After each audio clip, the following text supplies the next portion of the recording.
போவேன், போய் பங்கேற்பேன்.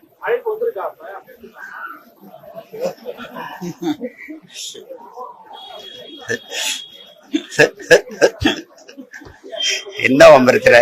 ஹலோ, என்னடா பிரச்சனை? இப்ப நாட்டுல பிரச்சனை அண்ணனும் தம்பி சேர்ந்துடக்கூடாதுங்கிறது தானே. அதுதானே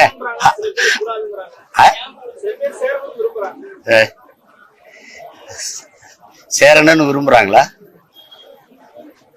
என் தம்பி சொன்னதே நான் சொல்வா, வெயிட்டிங். நாங்க என்ன கள்ளக்காதலர்கள் மாதிரி அண்ணனும் தம்பியும் சந்திக்கிறதுல என்னங்க ரகசிய வேட்டி கிடக்குது? சந்திச்சா சந்திப்போம், இதுல என்ன இருக்குது? அவர் படப்பிடிப்புல இருக்காரு, வேலையா இருக்காரு, சந்திப்போம்.